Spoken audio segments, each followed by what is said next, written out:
આજે મારી બારાતનો દિવસ હતો. ઘરમાં લોકોની ભીડ હતી. મમ્મી તેના કામમાં વ્યસ્ત હતી. નાની બહેન તેના મિત્રો સાથે લાગેલી હતી અને પિતા બહારના કામ તરફ જોતા હતા.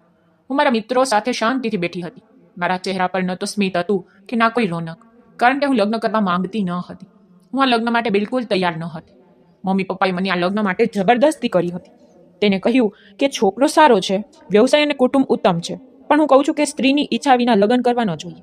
મારી આંખોમાં આંસુ હતા. હું મારી જાતને ખૂબ જ સખ્ત નિયંત્રિત કરી બેઠી હતી. થોડા સમય પછી મને બોલાવવામાં આવી. પાપાએ લોનમાં જ મંડપની વ્યવસ્થા કરી હતી. બારાતી ઊભા રહીને મને આવકારો આપી રહ્યા હતા.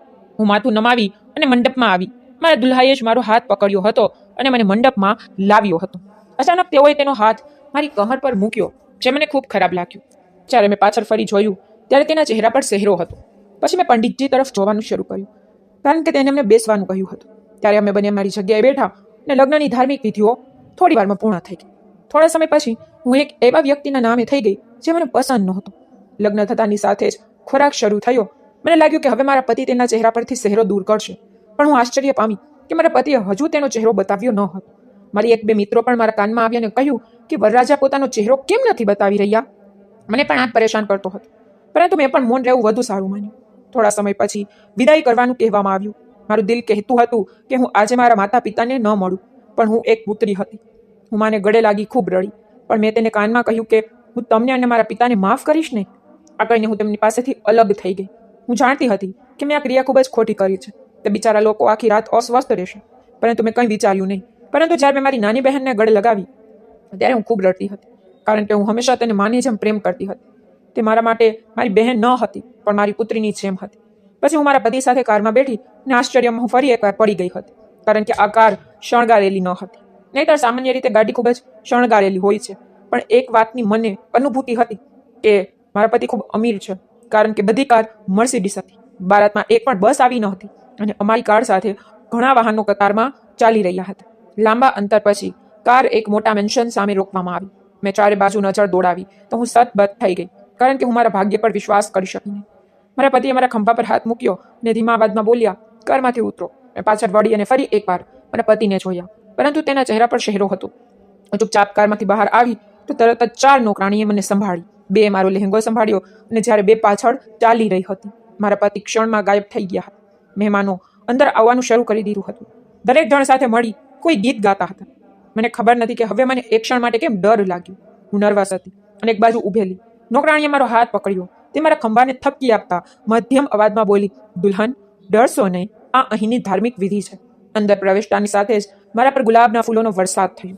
મારી આંખો આવા અદ્ભુત સ્વાગત પર નમ બની ગઈ હતી. તે નોકરાણી મને હોલના સોફા પર લાવી. હું ત્યાં બેઠી તો દરેક મારી આસપાસ એકઠા થઈ ગયા, પરંતુ કોઈ કશું બોલી રહ્યા ન હતા.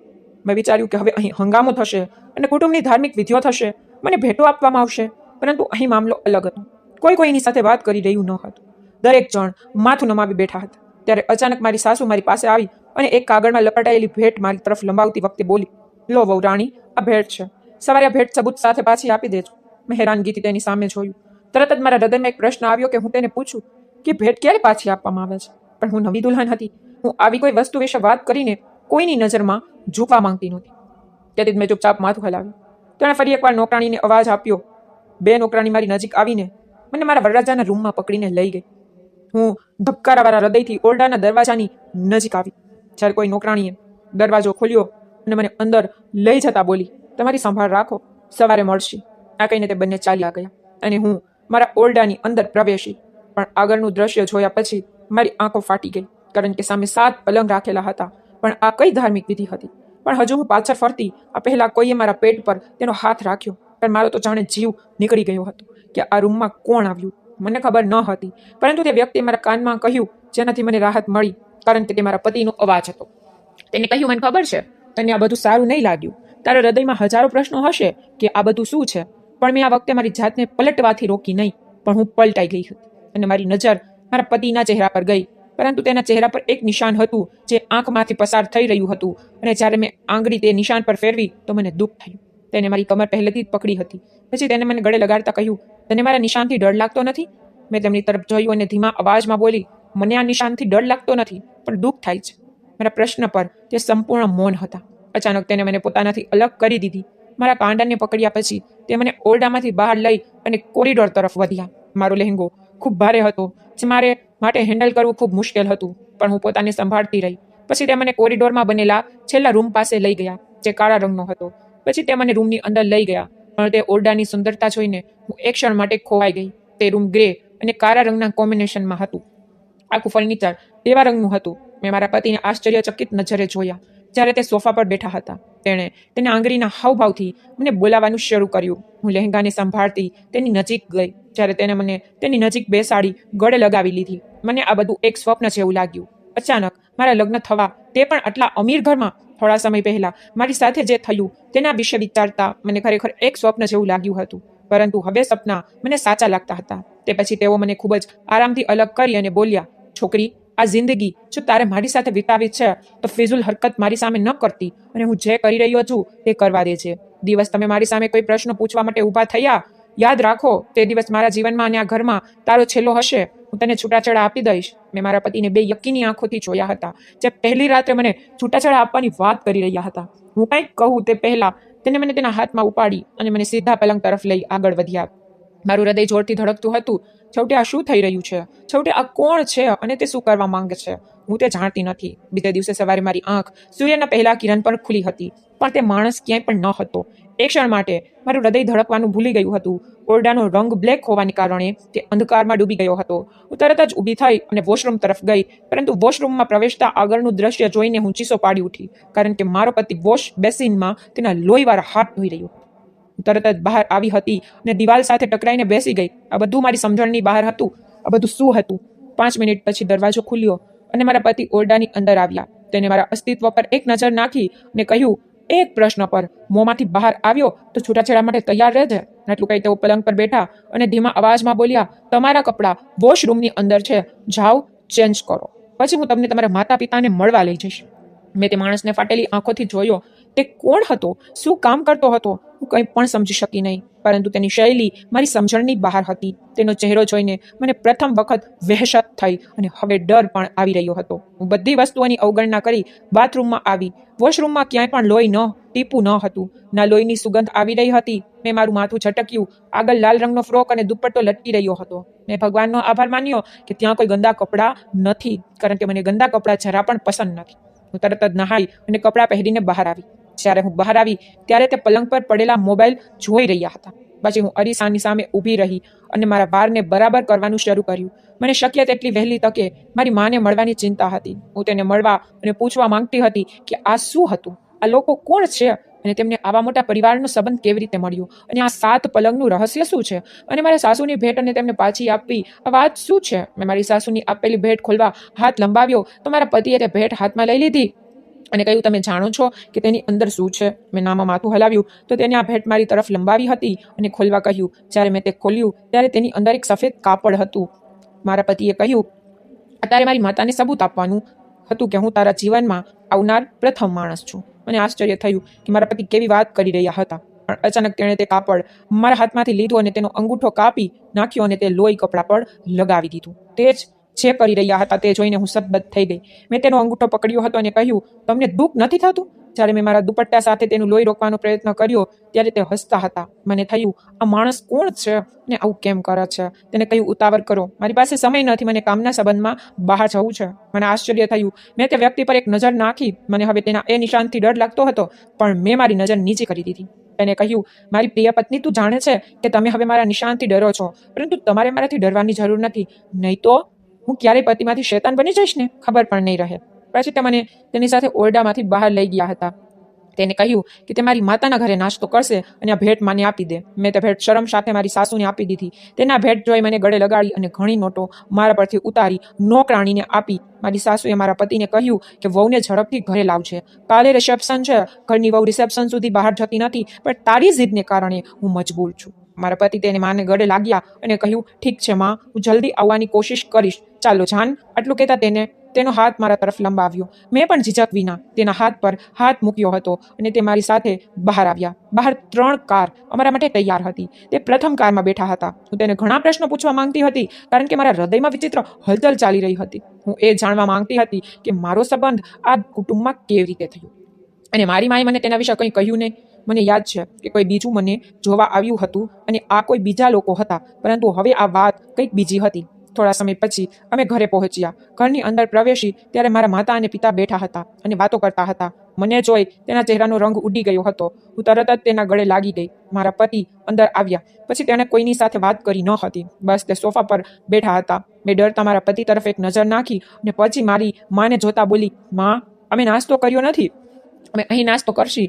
મારી માતાએ મને જોઈ અને મારું કાંડું પકડી રસોડા તરફ આગળ વધી ગઈ હતી. પપ્પા મારા પતિની નજીક બેઠા હતા. મારી માતાએ જ્યારે રસોડામાં પ્રવેશ કર્યો, મારી તરફ જોતા કહ્યું, તું ઠીક છે?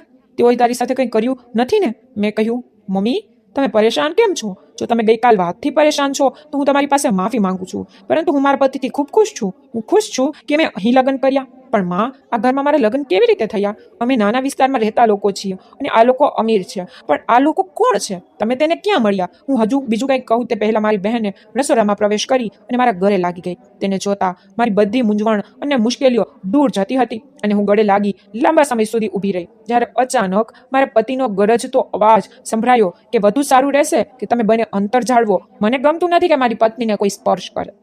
મેં મારા પતિને આશ્ચર્યચકિત નજરે જોયા જે રસોડાના દરવાજા પર ઊભા હતા. હવે મારી નાની બહેન ડરતી મારી પાછળ છુપાઈ ગઈ હતી. જ્યારે હું મારા પતિને અજાણ આંખોથી જોતી હતી, હું કંઈક કહું આ પહેલા તેમણે કહ્યું કે વહેલી તકે નાસ્તાની વ્યવસ્થા કરો, મને જવું છે. મેં પ્રેમથી મારી નાની બહેનના ગાલ પર હાથ મૂક્યો અને કહ્યું, તું રૂમમાં જા, બહાર આવવાની જરૂર નથી. હું મારા સાથે વાત કરવા આ માંગુ છું. મેં મારી મા પર એક નજર નાખી અને તેનો હાથ પકડી મેં તેની તરફ જોતા કહ્યું, મમ્મી, મને સત્ય કહો, શું વાત છે? તમે શું છુપાવી રહ્યા છો? આ લોકો કોણ છે? તમે શું છુપાવી રહ્યા છો? મને કેમ કંઈ પણ સારું લાગતું નથી. તેણીએ હમણાં જ મારી તરફ એક નજર નાખી અને બસ એટલું કહ્યું કે તારા પતિને જવા દે, તે પછી હું તને બધું કહીશ. ફક્ત તું તેને અહીં છોડવા માટે રાજી કર. હું મૌનથી બહાર આવી અને મમ્મીએ નાસ્તાની વ્યવસ્થા કરવાનું શરૂ કર્યું હતું. હું મારા પતિની બાજુમાં બેઠી. પપ્પા પણ માથું નમાવી બેઠા હતા. મેં મારા પતિનો હાથ પકડી લીધો તો તેણે મારી તરફ જોયું. ત્યારે હું ધીમા અવાજમાં બોલી, તમે નાસ્તો કરીને તમારું કામ કરો. તમારું કામ સમાપ્ત થાય ત્યારે મને લેવા આવજો. હું ફક્ત મારા મા અને પિતા સાથે રહેવા માંગુ છું. જે પ્રશ્ન હું તમને પૂછી શકતી નથી તે હું તેને પૂછવા માંગુ છું. મેં મારા પતિ પાસેથી કંઈ પણ છુપાવ્યું નહીં, કારણ કે છુપાવવા માટે કંઈ બાકી જ નહોતું. હું વાસ્તવિકતાને જાણવા માંગતી હતી અને વાસ્તવિકતા જાણવાનો મારો અધિકાર હતો. મારા પતિએ એક નજર મારા પર નાખી અને કહ્યું, તને લાગે છે કે હું તને અહીં છોડીશ? જ્યારે મને ખબર ન હતી કે મને શું થયું કે મેં તેમની તરફ નમ આંખોથી જોયું. મેં તેના બંને હાથ પકડ્યા હતા અને તેની આંખોમાં આંખો નાખી તેની સાથે વાત કરી હતી કે જો તમને મારી સાથે થોડો પણ પ્રેમ હોય તો તમે માની જશો.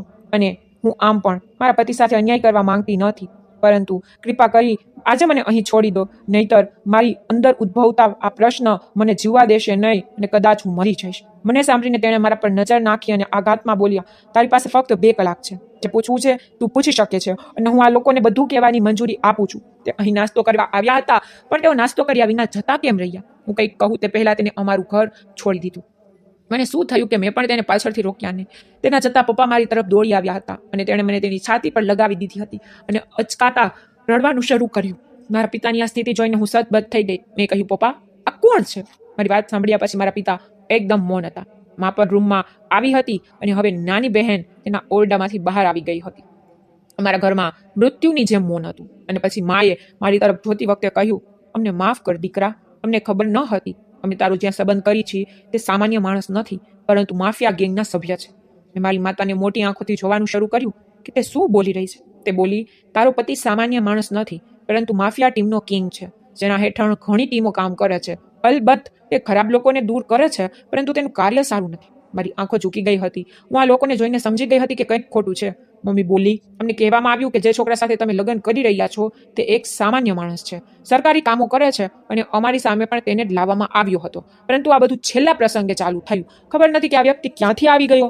આખા લગ્નમાં તેને સહેરો તે માટે બાંધ્યો હતો જેથી કોઈ તેને ઓળખી ન શકે. તેની માં જે ફક્ત એક ખૂણામાં બેઠેલી હતી. કારણ એ હતું કે કોઈ પણ આ લોકો સાથે વાત કરી શકે નહીં, કારણ કે આ લોકો ખૂબ ઘમંડી છે. જ્યારે તમારા પિતાએ તરત જ વાંધો ઉઠાવ્યો કે અમે અમારી પુત્રીને કોઈ પણ અજાણી વ્યક્તિને આપીશું નહીં, જેની સાથે લગ્નની તારીખ નક્કી કરવામાં આવી હતી, જેની સાથે લગ્નના નિર્ણય લેવામાં આવ્યો હતો, અમે અમારી પુત્રીને તેને આપીશું. તો આ લોકો કહેવાનું શરૂ કર્યું કે જો તમને જીવન જોઈએ છે તો હા કહો, નહીં તો મૃત્યુ માટે તૈયાર રહો. તમારી નાની બહેનના માથા પર બંદૂક મૂકવામાં આવી હતી. તમારા પિતાને ઘણી મુશ્કેલી આપવામાં આવી હતી. તેમને ઇલેક્ટ્રિક આંચકો પણ આપ્યો હતો, પરંતુ તે પછી જ્યારે મેં પરિસ્થિતિને બગડતી જોઈ ત્યારે મેં હા પાડી, કારણ કે હું જાણું છું કે મારી પુત્રી ખૂબ લાયક છે, તે બધું સંભાળી શકે છે. તે જ સમયે આ લોકોએ અમને કહ્યું કે અમે સામાન્ય માણસ નથી પણ માફિયાના સભ્યો છીએ. તે ક્ષણે હું આ લોકોની સામે ખૂબ રડી, પરંતુ કોઈ પણ અમને સાંભળવા માટે તૈયાર ન હતું અને આ લગ્ન દબાણમાં કરવામાં આવ્યા હતા.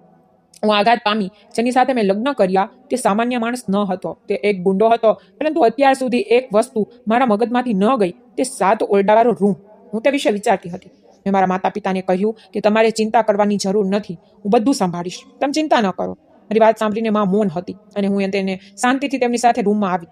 થોડા સમય પછી મેં તેમને ખૂબ પ્રેમથી સમજાવ્યું કે આ વ્યક્તિ ગમે તે હોય, તે મારી સાથે ખોટો નથી. મારી સાથે આખી રાત ખૂબ જ પ્રેમથી વિતાવી છે. આખી રાત તે મને પોતાની જાતથી અલગ કરી શક્યા નહીં અને તે ફક્ત તે જ પતિ કરી શકે છે જે પ્રેમ કરે છે. મને સાંભળ્યા પછી મારી માતાએ મને ચોંકીને જોયું. હજુ માત્ર 1 કલાક થઈ હતી જ્યારે અમારા ઘરનો દરવાજો ખટખટાયો હતો. મને ખાતરી હતી કે તે મને લેવા આવ્યો છે. જ્યારે હું બહાર આવી તો તે ત્યાં ઊભા હતા. મેં મારું હૃદય સંભાળ્યું અને તેની સાથે ગઈ, કારણ કે હું મારા પરિવારને મુશ્કેલીમાં મૂકી શકતી ન હતી.